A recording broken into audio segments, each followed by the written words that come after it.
Welcome, everybody, to the 2025 live reading of the Constitution. I am the founder of the Why I Love America organization, and we are so glad to have you join us for this live stream reading of this document that changed the world.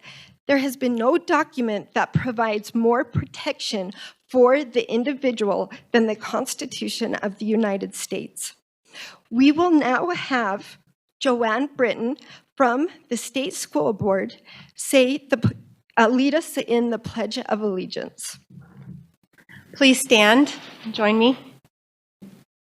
I pledge allegiance to the flag of the United States of America and to the republic for which it stands, one nation under God, indivisible, with liberty and justice for all.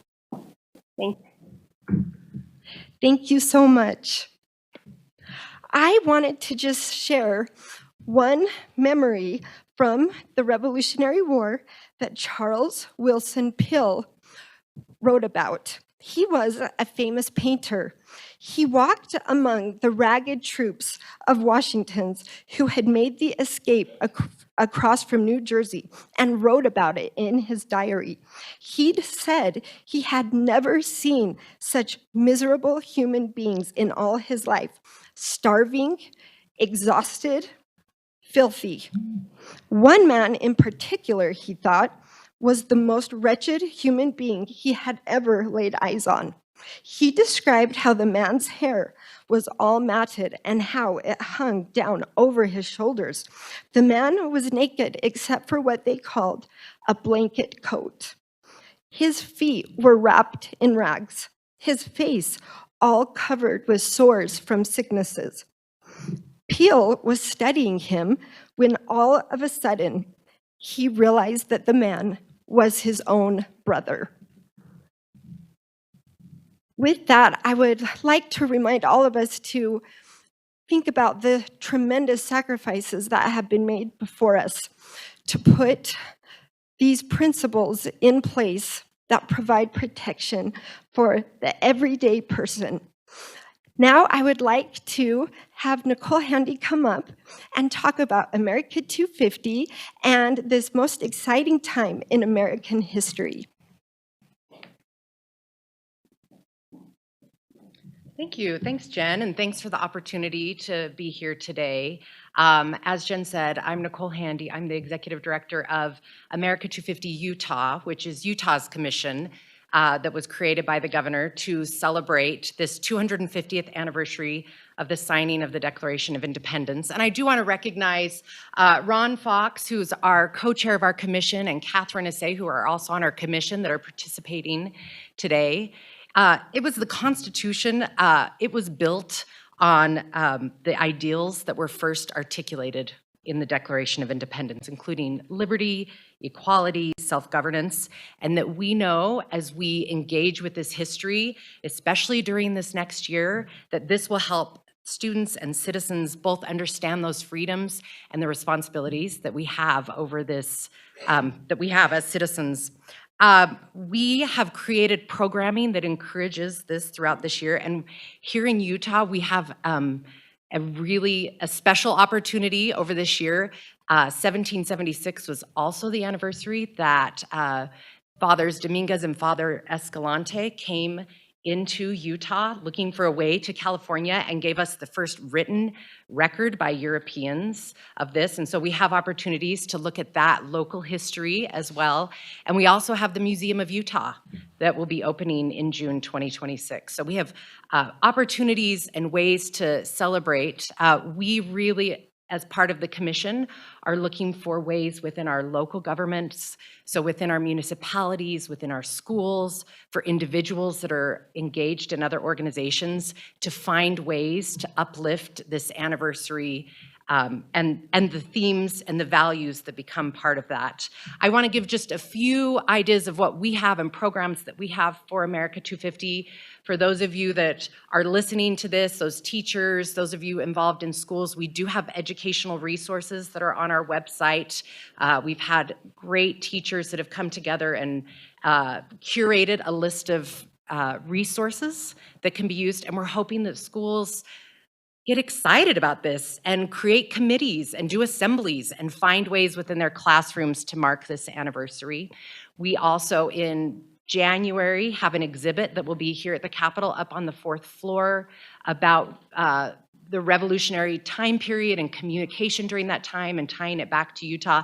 And there's a traveling exhibit that will also be throughout the state throughout that time. And I'm pausing for a minute because I see Douglas in the back. And I also want to recognize Douglas McGregor, another commission member. I would feel bad if I missed that. So now I can say it and move on with my talking points, but thank you.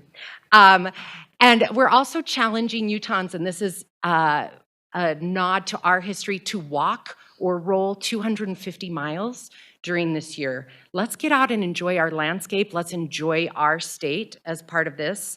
We're calling for statewide service projects to be done as a way to commemorate, and we're working with UServe and with these local governments to make those happen, and organizations. And we also have a speaker series. So we're getting experts in history and in current topics that will be speaking on this, speaking at universities and institutions of higher ed, and streamed on PBS Utah. And one of our last initiatives that I'm going to share here that we're excited about, we are asking all Utahns on Sunday, July 5th, 2026, to share a meal with their neighbors. We shared this at a national convening with all the other states, and we had enough people that got excited about it that we now have 35 states and counting, and so it has moved to all Americans that we're looking for a national day of unity. So we have the anniversary on July 4th, and then we will have a day of unity on Sunday, July 5th, as we come together and break bread with our neighbors. So I want to finish. Thank you for this opportunity. I appreciate those of you that are listening.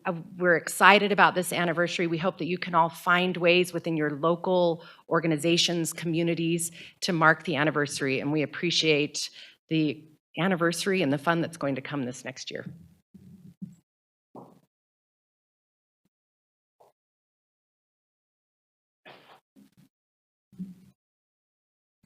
Thank you, Nicole. The preamble.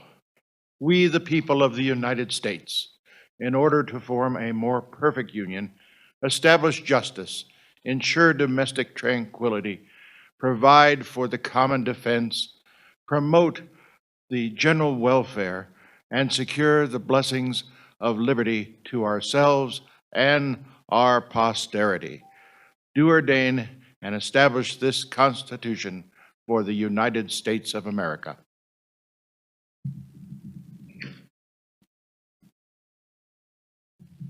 The legislative branch. Article 1, Section 1, all legislative powers herein granted shall be vested in the Congress of the United States, which shall consist of a Senate and House of Representatives. Section 2, the House of Representatives shall be composed of members chosen every second year by the people of the several states, and the electors of each state shall have the qualifications requisite for electors of the most numerous branch of the state legislature. No person shall be a representative who shall not have attained the age of 25 years and been 7 years a citizen of the United States, and who shall not, when elected, be an inhabitant of the state in which he shall be chosen.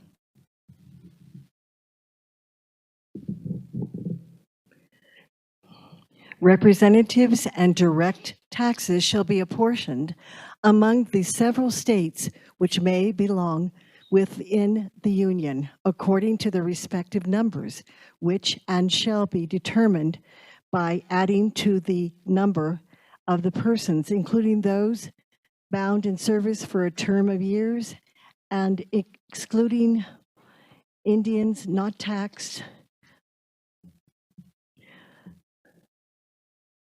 and 3/5 of our citizens.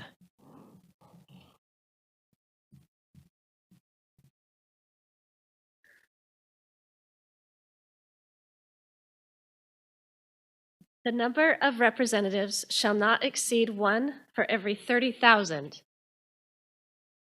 But each state shall have at least one representative, and until such enumeration shall be made, the state of New Hampshire shall be entitled to choose them. Massachusetts, 8. Rhode Island and Providence Plantations, 1. Connecticut, 5. New York, 6. New Jersey, 4. Pennsylvania, 8. Delaware, 1. Maryland, 6. Virginia, 10. North Carolina, 5. South Carolina, 5. And Georgia, 3.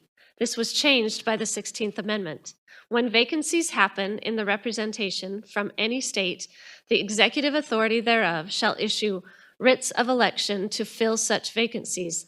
The House of Representatives shall choose their speaker and other officers and shall have the sole power of impeachment.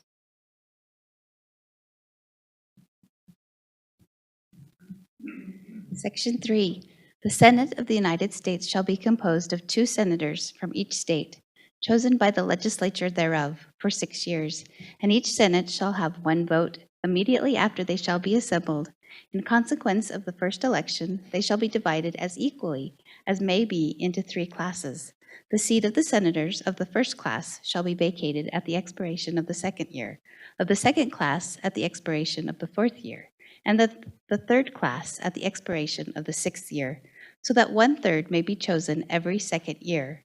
And if vacancies happen by resignation or otherwise during the recess of the legislature of any state, the executive thereof may make temporary appointments until the next meeting of the legislature, which shall then fill such vacancies. This was changed by the 17th Amendment. No person shall be a senator who shall not have attained to the age of 30 years and have been 9 years a citizen of the United States, and who shall not, when elected, be an inhabitant of that state for which he shall be chosen.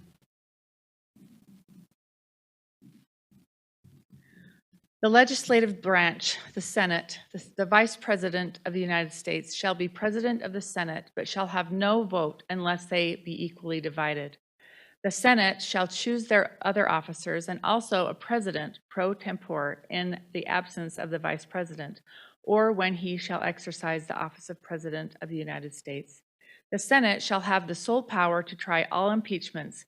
When sitting for that purpose, they shall be on oath or affirmation. When the President of the United States is tried, the Chief Justice shall preside, and no person shall be convicted without the concurrence of 2/3 of the members present.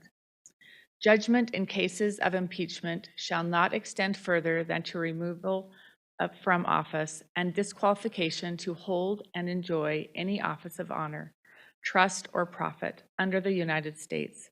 But the party convicted shall nevertheless be liable and subject to indictment, trial, judgment, and punishment according to law.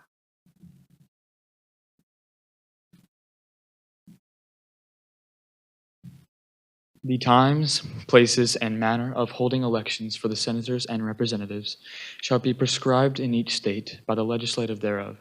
But the Congress may at any time, by law, make or alter such regulations, except as to the place of choosing senators. The Congress shall assemble at least once in every year, and such meetings shall be on the first Monday in December, unless they shall by law appoint a different day. This was changed by the 20th Amendment.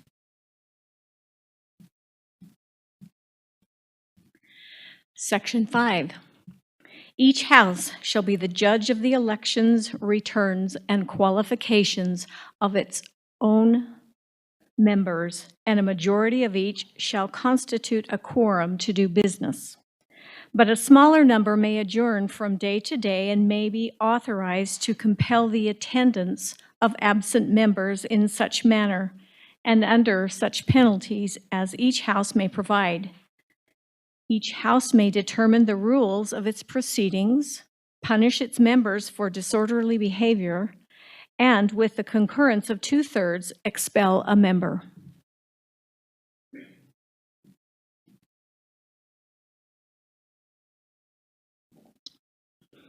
Each house shall keep a journal of its proceedings and publish the same, except in such cases as there shall, in their judgment, they shall require secrecy.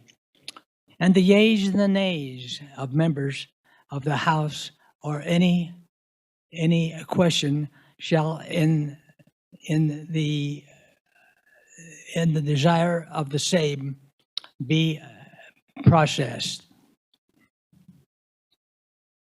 Members of the House during this session of Congress shall, without the consent of the other, adjourn for more than 3 days or to another place, except in which the two houses shall be sitting.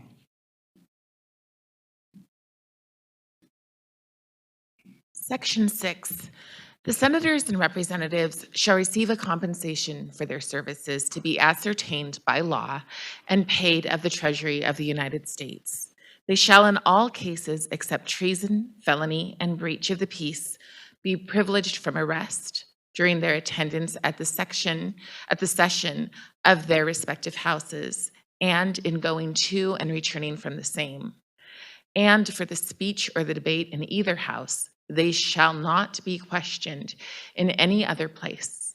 No senator or representative shall, during the time for which he was elected, be appointed to any civil office under the authority of the United States, which shall have been created, or the emoluments whereof shall have been increased during such time.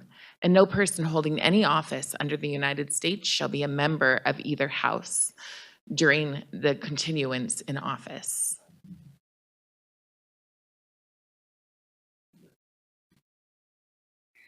The legislative branch, the organization of Congress, Section 7, all bills for raising revenue shall originate in the House of Representatives, but the Senate may propose or concur with amendments on all other bills. Every bill which shall have passed the House of Representatives and the Senate shall before it become a law, be presented by the President of the United States. If the approval be, he shall sign it, but if not, he shall return it with instructions to the House of Representatives, which shall have originated, who shall enter the objection at large on the journal and proceed to reconsider it.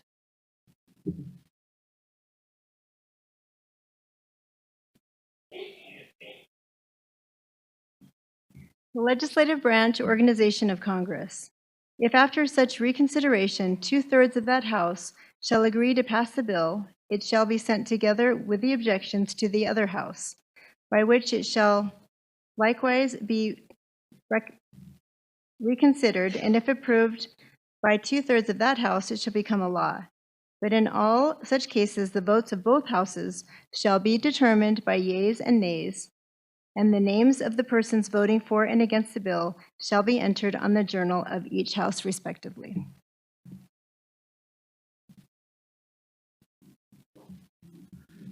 If any bill shall not be returned by the President within 10 days, Sundays accepted, after it shall have been passed or presented to him, the same shall be a law, in like manner as if he had signed it, unless the Congress by that appointment, by adjournment, prevent its return, in which case it shall not be a law.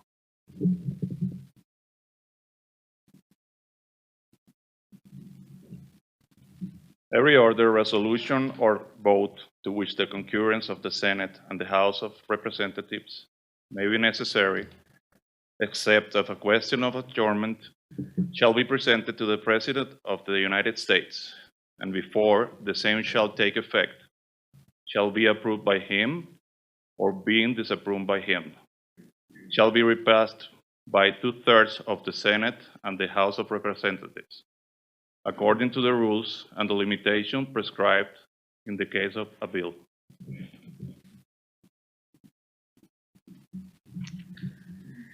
The legislative branch powers granted to the Congress, Section 8. The Congress shall have power to lay and collect taxes, duties, imposts, and excises to pay the debts and provide for the common defense and general welfare of the United States. But all duties, imposts, and excises shall be uniform throughout the United States. To borrow money on the credit of the United States. To regulate commerce with foreign nations and among the several states and with the Indian tribes. To establish a uniform rule of naturalization and uniform laws on the subject of bankruptcies throughout the United States. To coin money, regulate the value thereof and of foreign coins, and fix the standard of weights and measures. To provide for the punishment of counterfeiting the securities and current coin of the United States. To establish post offices and post roads. To promote the progress of science and useful arts by securing for limited times to authors and inventors the exclusive right to their respective writings and discoveries. To constitute tribunals inferior to the Supreme Court. To define and punish piracies and felonies committed on the high seas and offenses against the law of nations. To declare war, grant letters of marque and reprisal, and make rules concerning captures on land and water. To raise and support armies, but no appropriation of that money to that use shall be for a longer term than 2 years. To provide and maintain a navy. To make rules for government and regulation of the land and naval forces. To provide for calling forth the militia to execute the laws of the Union and suppress insurrections. To provide for organizing, arming, and disciplining the militia, and for governing such part of them as may be employed in the service of the United States, reserving to the states respectively the appointment of the officers and the authority of training the militia according to the discipline prescribed by Congress.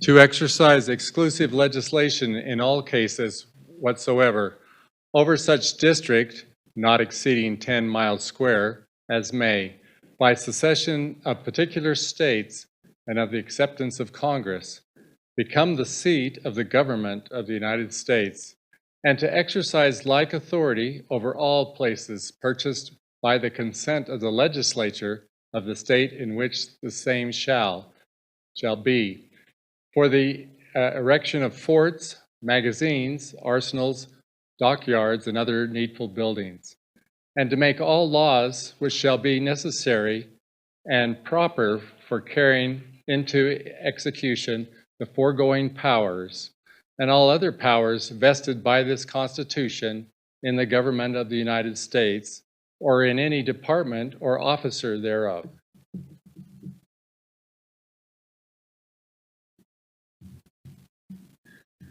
The legislative branch, powers forbidden to Congress, Section 9. The migration or importation of such persons as any of the states now existing shall think proper to admit, shall not be prohibited by the Congress prior to the year 1808, but a tax or duty may be imposed on such importation, not exceeding $10 for each person. The privilege of the writ of habeas corpus shall not be suspended unless when in cases of rebellion or invasion, the public safety may require it. No bill of attainder or ex post facto law shall be passed. No capitation or other direct tax shall be laid unless in proportion to the census or enumeration herein before directed to be taken. No tax or duty shall be laid on articles exported from any state.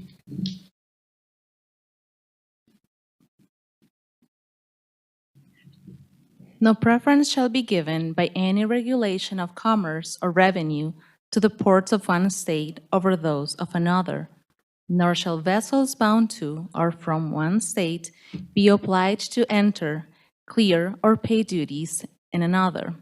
No money shall be drawn from the treasury, but in consequence of appropriations made by law.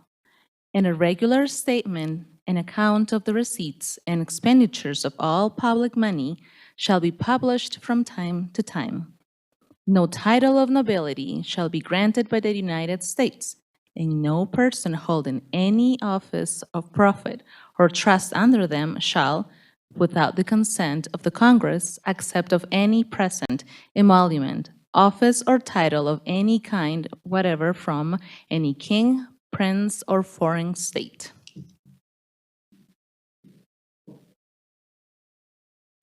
No state shall enter into any treaty, alliance, or confederation, grant letters of marque and reprisal, coin money, emit bills of credit, make anything but gold and silver coin in a tender payment of debts, pass any bill of attainder, ex post facto law, or law impairing the obligation of contracts, or grant any title of nobility.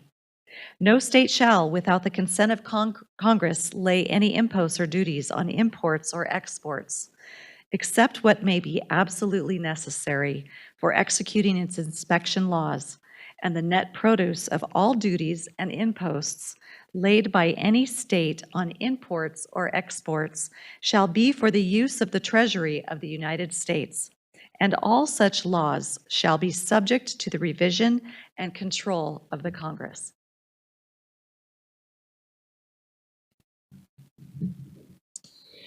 No state shall, without the consent of Congress, lay any duty of tonnage, keep troops or ships of war in time of peace, enter into any agreement or compact with another state or with a foreign power, or engage in war unless actually invaded or in such imminent danger as will not admit of delay.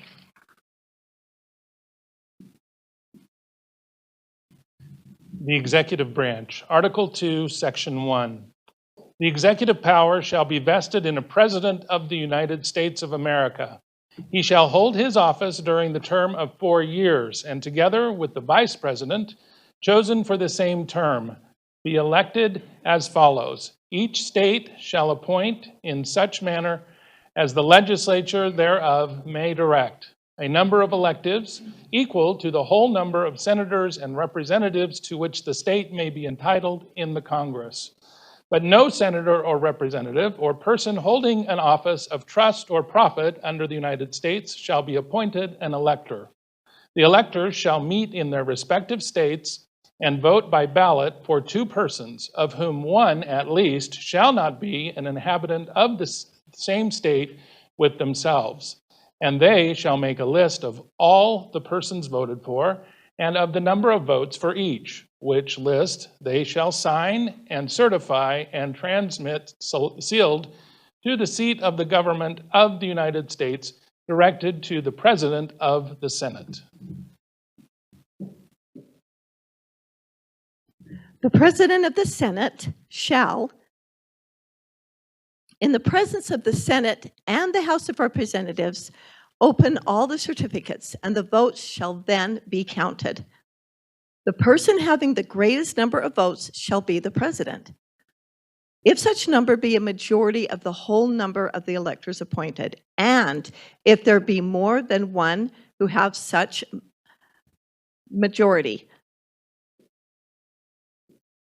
and have an equal number of votes, then the House of Representatives shall immediately choose by ballot one of them for president. And if no person have a majority, then from the first 5 highest of the list, and then the House shall, in the member, choose the president.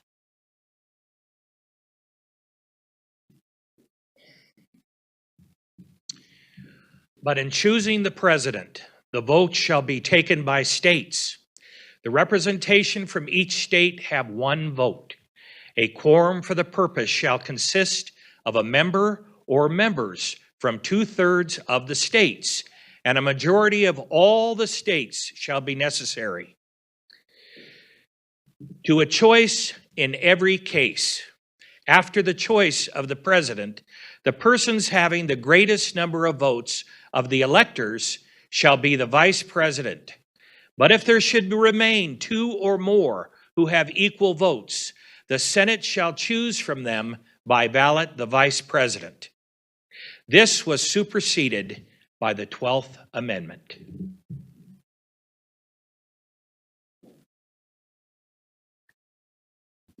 The Congress may determine the time of choosing the electors and the day on which they shall give their votes, which day shall be the same throughout the United States. No person except a natural-born citizen or a citizen of the United States at the time of the adoption of this Constitution shall be eligible to the office of President. Neither shall any person be eligible to that office who shall not have attained the age of 35 years and been 14 years a resident within the United States. The case of the removal of the President from office of his death, resignation, or inability to discharge the powers and duties of the said office, the same shall dissolve on the Vice President, and the Congress may, by law, provide for the case of removal, death, resignation, or inability, both of the President and Vice President, declaring what officers shall then act as the President, and such officers shall act accordingly until the disability and the removal of President shall be elected. This was changed by the 20th and 25th Amendments.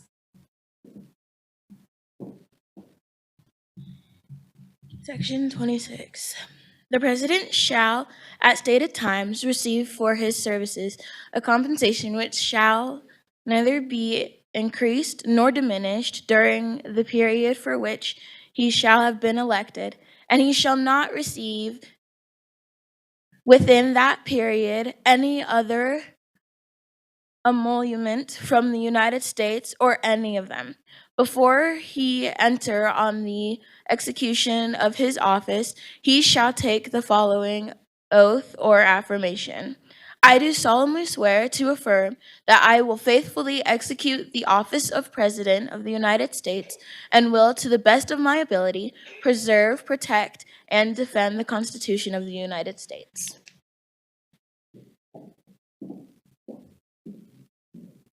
Section 2.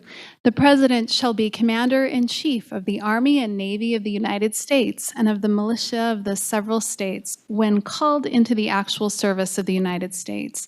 He may require the opinion in writing of the principal officer in each of the executive departments upon any subject relating to the duties of their respective offices, and he shall have power to grant reprieves and pardons for offenses against the United States, except in cases of impeachment.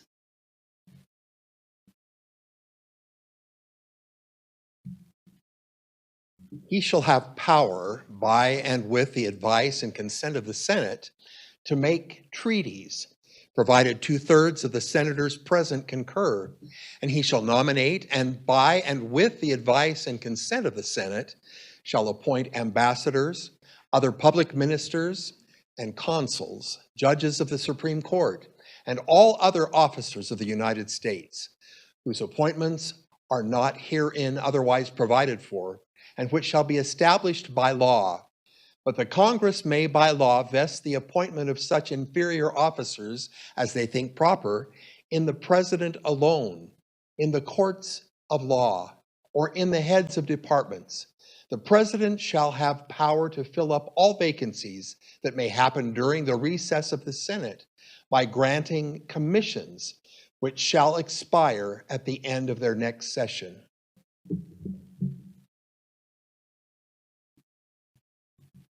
Section 3. He shall from time to time give to the Congress information of the state of the Union and recommend to their consideration such measures as he shall judge necessary and expedient. He may, on extraordinary occasions, convene both houses or either one of them. And in the case of disagreement between them with respect to the time of adjournment, he may adjourn them to such time as he shall think proper. He shall receive ambassadors and other public ministers. He shall take care that the laws be faithfully executed, and shall commission all the officers of the United States. Section 4. The President, Vice President, and all civil officers of the United States shall be removed from office on impeachment for and conviction of treason, bribery, or other high crimes and misdemeanors.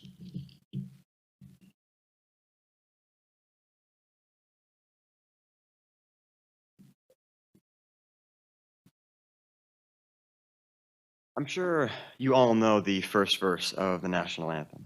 That's the one that we all sing. But when Francis Scott Key wrote the national anthem, it was during the War of 1812. And at that time, the Constitution had only been around for 25 years, per se.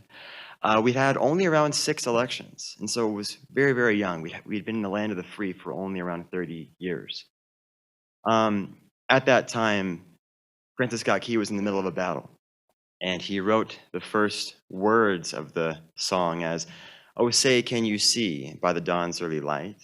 Is that flag still waving?" It was a question. Was the flag still there? And that's the question we all know, but the first verse doesn't ever answer that question. It's answered in the 4th verse, which is the verse we're going to hear today. So we're going to play the first verse on the violin, and you can think of the words in your head. But then we're going to sing the 4th verse. So you probably have never heard that, or maybe you have.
Oh, thus be it ever, when free men shall stand between their loved homes and the war's desolation, blessed with victory and peace, may the heaven-rescued land praise the power that hath made and preserved us a nation.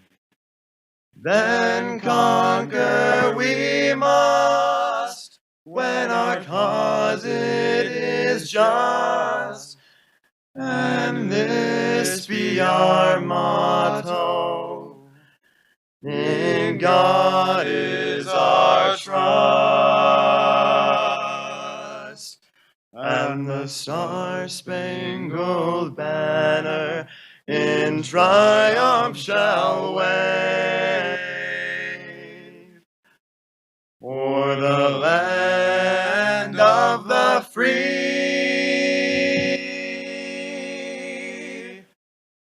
and the home of the brave, of the brave, of the brave.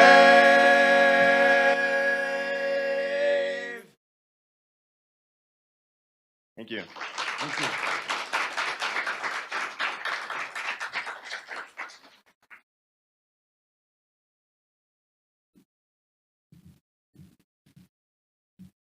Article 3, Section 1. The judicial power of the United States shall be vested in one, Supreme Court, and in such inferior court as the Congress may from time to time ordain and establish. The judges, both of the Supreme and the inferior courts, shall hold their offices during good behavior and shall add their services a compensation which shall not be diminished during their continuance in office.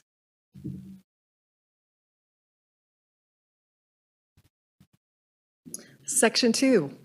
The judicial power shall extend to all cases in law and equity arising under this Constitution, the laws of the United States, and treaties made or which shall be made under their authority to all cases affecting ambassadors, other public ministers, and consuls, to all cases of admiralty and maritime jurisdiction, to controversies to which the United States shall be party, to controversies between two or more states, between a state and citizens of another state, between citizens of different states, between citizens of the same state claiming lands under grants of different states, and between a state or the citizens thereof, and foreign states, citizens or subjects. This has been changed by the 11th Amendment.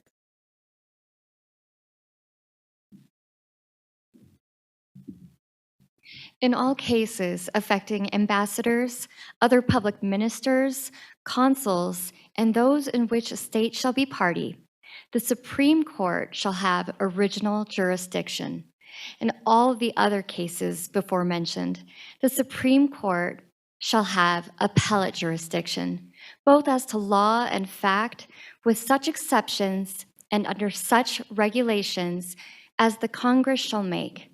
The trial of all crimes, except in cases of impeachment, shall be by jury, and such trial shall be held in the state where the said crimes shall have been committed.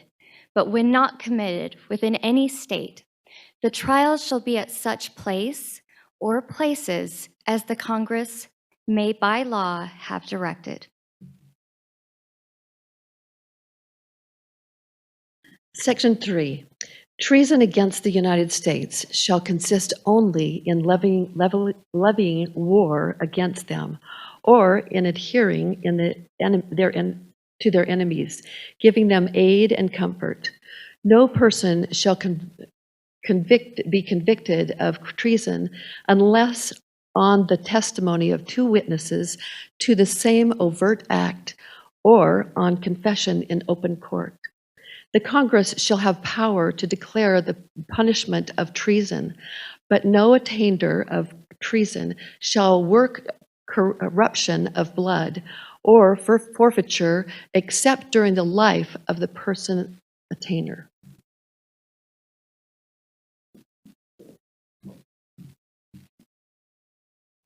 Article 4, Section 1. Full faith and credit shall be given in each state to the public acts, records, and judicial proceedings of every other state. And the Congress may be general. Laws prescribe the manner in which such acts, records, and proceedings shall be proved, and the effect thereof. Section 2. The citizens of each state shall be entitled to all privileges and immunities of citizens in the several states.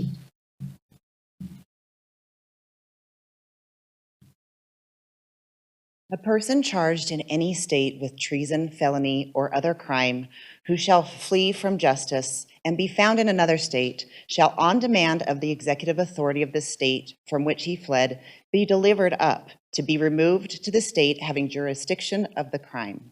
No person held to service or labor in one state under the laws thereof, escaping into another, shall, in consequence of any law or regulation therein, be discharged from service or labor, but shall be delivered up on claim of the party to whom such service or labor may be due. This was superseded by the 13th Amendment.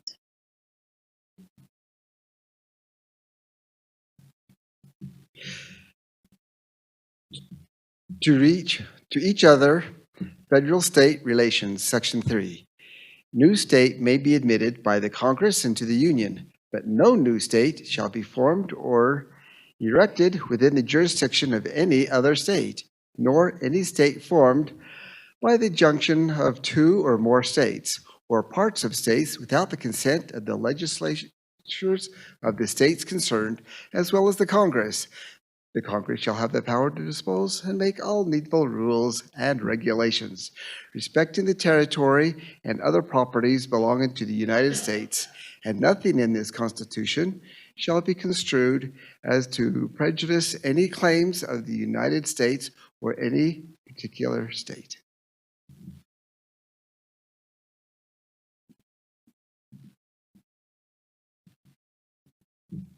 Section 4.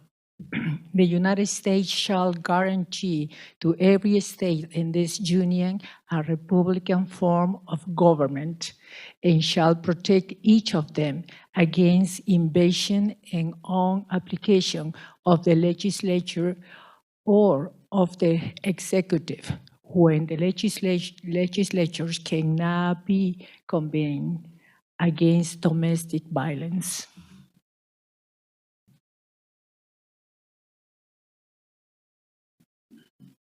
Amending the Constitution.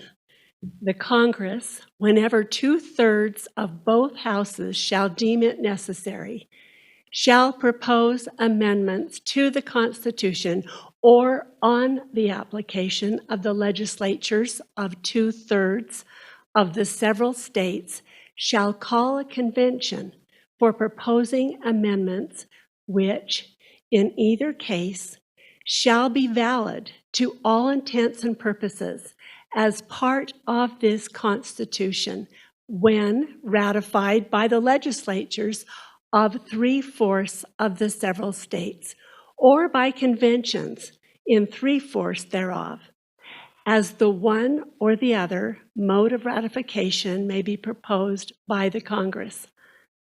Provided that no amendment which may be made prior to the year 1808 shall in any manner affect the first and fourth clauses in the 9th section of the first article, and that no state, without its consent, shall be deprived of its equal suffrage in the Senate.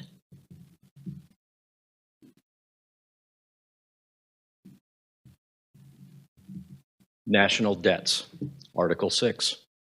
All debts contracted and engagements entered into before the adoption of this Constitution shall be as valid against the United States under this Constitution as under the consideration. This Constitution and the laws of the United States, which shall be made in pursuance thereof, and all treaties made or which shall be made under the authority of the United States, shall be the supreme law of the land, and the judges in every state shall be bound thereby. Anything in the Constitution or laws of any state to the contrary notwithstanding, the senators and representatives before mentioned, and the members of the several state legislatures, and all executive and judicial officers, both of the United States and of the several states, shall be bound by oath or affirmation to support this Constitution, but no religious test shall ever be required as a qualification to any office or public trust under the United States. Article 7. The ratification of the conventions of 9 states shall be sufficient for the establishment of the Constitution between the states, so ratifying the same. Done in convention by the unanimous consent of the states present the 17th day of September in the year of our Lord 1787, and of the independence of the United States of America the 12th. In witness whereof we have hereunto subscribed our names. George Washington, President and Deputy from Virginia. 39 delegates representing 12 states signed the Constitution.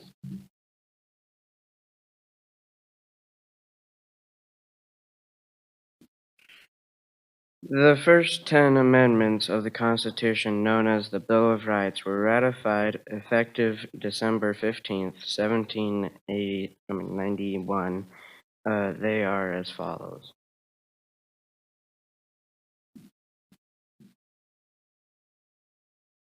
Amendment 1.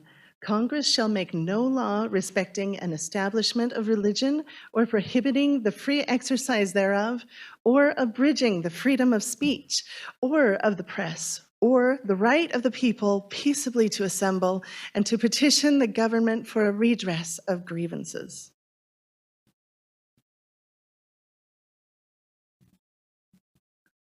Amendment 2.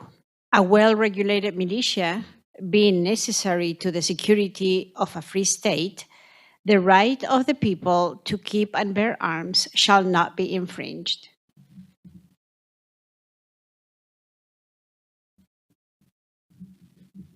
Amendment 3.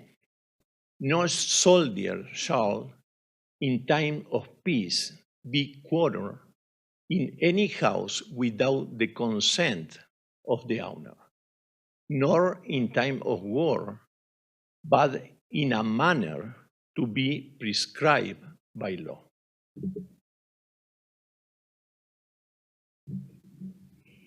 Fourth Amendment.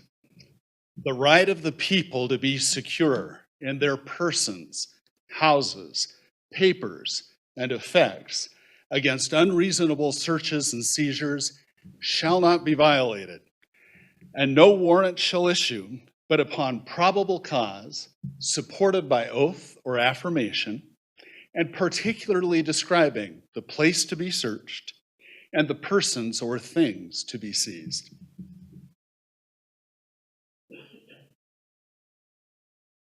Amendment 5. No person shall be held to answer for a capital or otherwise infamous crime unless on a presentment or indictment of a grand jury, except in cases arising in the land or naval forces or in the militia, where in actual service in time of war or public danger.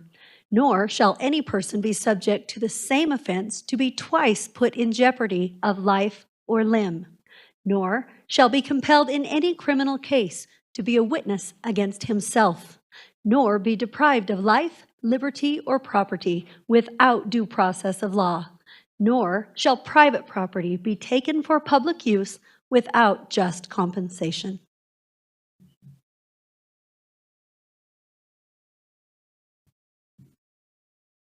Amendment 6. In all criminal prosecutions, the accused shall enjoy the right to a speedy and public trial by an impartial jury of the state and district wherein the crime shall have been committed, which district shall have been previously ascertained by law, and be informed of the nature and cause of the accusation, to be confronted with the witnesses against him, to have compulsory process for obtaining witnesses in his favor, and to have the assistance of counsel for his defense. Amendment 7. In suits at common law, where the value in controversy shall exceed $20, the right of trial by jury shall be preserved, and no fact tried by a jury shall be otherwise re-examined in any court of the United States than according to the rules of the common law.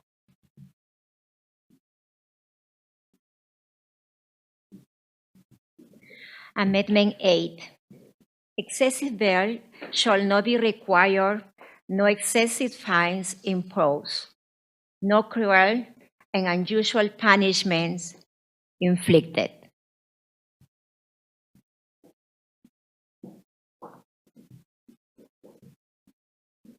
Amendment 9. The enumeration in the Constitution of certain rights shall not be construed to deny or disparage others retained by the people.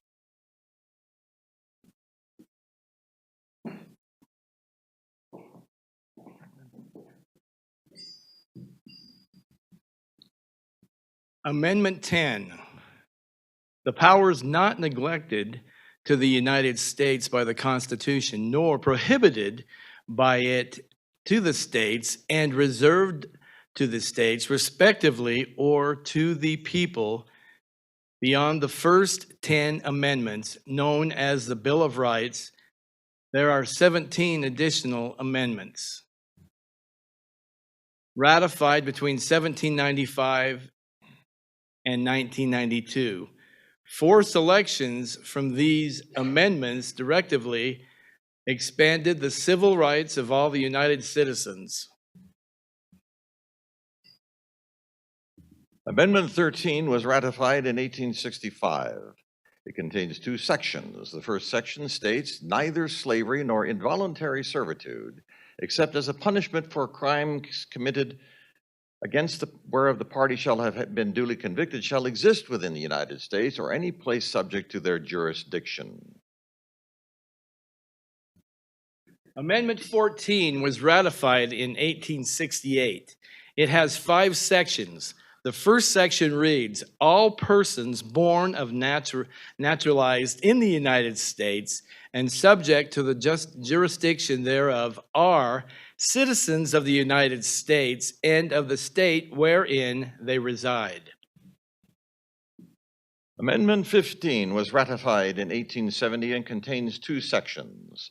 The first section states, quote, "The right of citizens of the United States to vote shall not be denied or abridged by the United States or any state on account of race, color, or previous condition of servitude." Amendment 19 was ratified in 1920. It proclaims the rights of citizens of the United States to vote shall not be denied or abridged by the United States or by any state on account of sex. These amendments expanded "we the people" to include all citizens of our great nation.